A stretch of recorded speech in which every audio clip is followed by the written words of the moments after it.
بسم الله الرحمن الرحيم. السلام عليكم ورحمة الله وبركاته. ازيكم متابعين بيت القرية. نرجع برضو نكمل معاكم الرد على تعليقاتكم اللي بتسيبوها لي على القناة. في صديق او صديقة للقناة بيقول: ما شاء الله تبارك الله، لو الغرفة فيها بلاط ايه نوع الفرشة اللي تتحط تحتيهم، وايه انواع الطيور اللي ممكن يكونوا مع الارانب في نفس الغرفة؟ وليكي الشكر والتقدير. اولا شكرا جزيلا لحضرتك على التعليق الحلو اللي حضرتك كاتباه، وان شاء الله هرد على حضرتك. يعني هو حضراتكم كاتبين التعليق على فيديو للارانب. فالفرش اللي بحطه تحت الارانب، يا اما بحط خرط اللي هي الطمي، التربة بتاعتنا اللي موجودة في مصر اللي احنا بنزرع فيها دي العادية، يا اما بحط رملة. تمام. يا اما لو مفيش ده او مفيش ده ممكن احط نشارة، بس مش نشارة ناعمة، نشارة خشنة. اما بالنسبة بقى لو الأوضة بلاط يبقى الاول لازم تكون مسامح في ان البلاط هيتبجع. تمام. يعني طالما انت ناوي او انت ناويين على تربية طيور في اوضة فيها بلاط، فلازم نبقى عارفين ان البلاط هيتوسخ، يعني مش هيفضل زي ما هو بنفس رونقه. فلازم نبقى مسامحين في ان احنا حتة البلاط دي ايه، خلاص كده يعني هياخد وقت معانا بعد كده. لو اضطرينا ان احنا نرجع الاوضه تاني نشتغل نفرشها يعني ونقعد فيها وكده، هتحتاج تنظيف كتير. فانا بستعمل النشاره.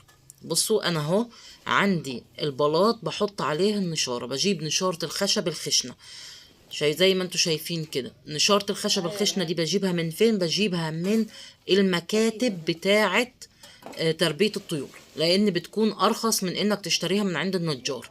بشتري شكارة كبيرة جدا، الشكارة طولها 2 متر. تمام. دي بتكون حوالي ب170 جنيه، كلها على بعضيها باخدها جملة ب170 جنيه. زي ما انتوا شايفين كده انا مربية الفراخ، بستقبل الفراخ البيضة عندي تحت في البلكونة، فبستقبلهم على البلاط، بحط لهم النشار. تمام. بالنسبة بقى للسؤال اللي بعده: ايه هي الطيور اللي تتربى مع الارانب؟ زمان اهالينا كانوا بيربوا مع الارانب الحمام، بس الحمام ما كانش بيعشش على الارض. الحمام بيعشش بانك بتعمل له بيوت في السقف، يعني في الحيطان، او معلقه من السقف لتحت. خلاص، يعني مثلا عندك اقفاص، عندك صناديق، عندك بتاع ده صفايح الصوص دي اللي بنحط فيها الجبنه، اللي بنخزن فيها الجبنه. يعني حابه اقول لكم والله ان التعليق بتاعكم وش خير عليا. انا والله بنظف للفراخ وبصور علشان يعني هي الموضوع جه قدرا بحت والله العظيم. اني بنظف للفراخ وقلت اصور واوريكم البلاط وانا بحط عليه النشاره. لقيت مكالمه جايالي اني استعدي علشان تستلمي البط بتاع رمضان. تمام. فيعني والله العظيم وشكم حلو عليا خالص، يعني تعليق جميل جدا. وصراحه يعني الله يبارك لكم، يعني جاء مبهج يعني ان بصور لكم فيديو علشان ادلكم على خير، فربنا رزقني بخير تاني، فالحمد لله، فضل من الله ونعمه. ده البط بتاعنا ده احنا جايبينه علشان رمضان، ده نوعه بط مولر. ممكن تربي مع الارانب بط، وممكن تربي مع الارانب فراخ بلدي، وممكن تربي مع الارانب فراخ بيضة.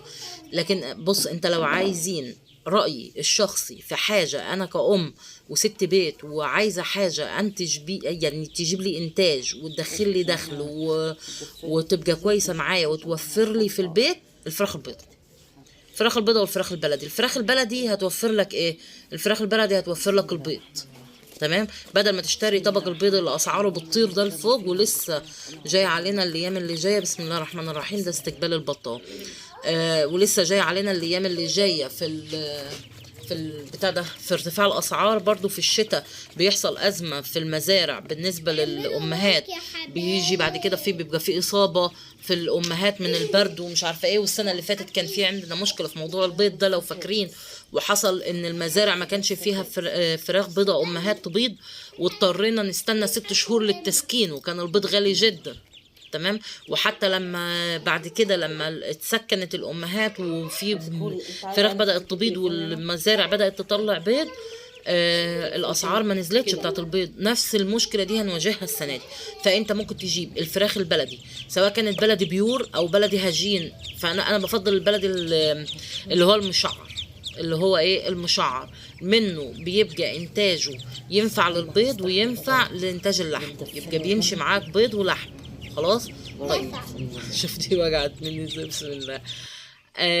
دي اللي انا بشيل البط ده لسه جايلي على طول، يعني هو بص طالع من المعمل، يعني الفجس عندهم جايبينه زي ما هو بميته، يعني استلمناه على طول كأنه زي ما كنت جبته من على السطح، فاهمين؟ فبتبقى فيه نقطة صفرة كده، بسم الله، بتبقى فيه نقطة صفرة موجودة في منجار البطاية، هي دي اللي لازم اشيلها. تمام، ده دليل على ان البط لسه طوي فاجس.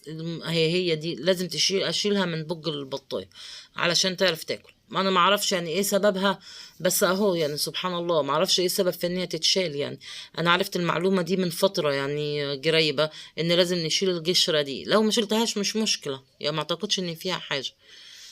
بس فهو الافضل واللي انا بفضله ليك تربيه الفراخ البلدي وتربيه الفراخ البيضه. وممكن تجسم الاوضه يا اما بقطع من الخشب الابلكاش، يعني تعمل حواجز، او تعمل حواجز بالسلك البجلاوه، بتروح تشتريه من عند الموان، بتعمل حواجز سلك وتقطع الاوضه بتاعتك. بس طالما هتربي حام على الارانب، تمام، وهتخلي الأرانب تربية أرضي، وقت الولادة تنتبه كويس لقرب مواعيد الولادة عند الأرانب، علشان مفيش حاجة. يعني مثلا لو أرنبة ولدت في جدرة أو في بيت أنت عامله لها في الأرض، تنتبه انك انت تحافظ عليها وتحافظ على اولادها، ان مفيش حاجه تانية تدخل معاها في نفس المكان وتموت لها الخلفه بتاعتها. خلاص. هنا انا بحط في ميه الاستقبال بصلايه للبط، بحط في ميه الاستقبال بصلايه، يعني قطعه بصل للبط، علشان خاطر ايه؟ البط يحب يعني يشم ريحتها فيجي عليها ويشرب الميه. دي كانوا جداتنا وامهاتنا، انا فاكره جدتي وفاكره والدتي كانوا بيعملوا الموضوع ده. البط اللي طالع بيتحط له في الميه حته بصل. خلاص. فانت عايز ربي فراخ بلدي وفراخ بيضة مع الارانب، هما دول اكتر حاجات بتدخل انتاج، برضو الانتاج بتاعهم عالي زي الارانب. الفراخ البيضة على الرغم يعني ان هي عايزة اهتمام وعايزة رعاية، عايزة اهتمام بدرجة الحرارة، ولكن الفراخ البيضة بتجيب دخلها في نفس الدورة. يعني الدورة اللي انت بتشتغلها التكاليف بتاعتك تقريبا بتغطيها، يعني الربح بيغطي التكاليف. خلاص. يعني بص انا اقول لك كده، يعني يوم ما مثلا يتأثر معاك شوية بتجيب 70% من راس المال اللي انت اشتغلته. 70% من راس المال بتجيبه في دورة من دورات الفراخ البيضاء. اي نعم غالية، اي نعم العلف غالي، ولكن بتوفر عليك انك تشتري فراخ من بره. تمام. فبيبقى انتاج اللحوم البيضاء عندك موجود في البيت مستمر، وفي نفس الوقت بيبقى عندك فائض تقدر تبيعه بسعر السوق. تمام. طيب يبقى انا كده قلت لك على الفراخ البيضة والفراخ البلدي، كده هتوفر بيض هتوفر شراء البيض وهتوفر شراء اللحوم البيضة. والارانب تهتم بيها في انك وقت الولادة لازم تبقى واخد بالك وعارف الأرنبة دي مين، الأرنبة اللي عليها الدور اللي جربت تولد. الأرنبة اللي جربت تولد لازم تجفل عليها وعلى خلفتها كويس. يعني لو مش هتشتري بوكسة للأرانب، ولكن تحاول تعمل لها تحويطة في الأوضة، او تعزلها او تكفل على الخلفة بتاعتها، وتعملها نظام ايه؟ ان تدخل مرة واحدة او مرتين في اليوم ترضع عيالها وتطلع تكفل عليها تاني، تكفل على الخلفة تاني. يعني الأرنبة دخلت الصبح رضعت عيالها، تفتح لها تدخل ترضع عيالها وتطلع، بعد ما تطلع تكفل على الخلفة، تكفل حاطط لهم زير، حاطط لهم جدرة، تكفل وش الزير او وش الجدرة بأي حاجة تمنع دخول الأرانب الكبيرة، وفي نفس الوقت تدخل هواء للأرانب الصغير. خلاص. الاهتمام بالتهوية، الاهتمام بالنظافة، الاهتمام بايه تاني؟ بدرجات الحرارة، ان احنا داخلين على البرد وداخلين على الشتاء، فلازم تهتم بدرجة الحرارة، ويكون عندك على الاقل دفاية عند الطيور. خلاص. في ايه تاني؟ ما اعتقدش ان كده في حاجه تاني اقدر اقولها لك. في علشان للامانه يعني عشان ابقى خلصت يعني وقلت لك على كل انواع الفرش اللي ممكن يتحط. في نوع فرش بلاستيك بيتجاب من عند الموان المسؤول عن تجهيزات المزارع، تمام، او مكتب بيع الكتاكيت الفراخ البيضاء. بتروح تشتري من عنده اللي هي الفرشه دي، فرشه ارضي، تمام. ولكن الفرشه الارضي دي بيبقى لها ايه زي رجول كده، بحيث ان انت لما تحطها لا مؤاخذه الفراخ والطيور تبقى عاليه، تمام، المخلفات تنزل تحت الفرشه. طب ماشي، ما انا تحت الفرشه البلاط هيتوسخ، فكده كده لازم افرش حاجه، برضو هتفرش نشار، تمام، علشان خاطر تشيل الميه والمخلفات اللي هتنزل. فانا بفضل النشاره للارانب، النشاره للطيور عامه كلها بحط لها نشاره، تمام.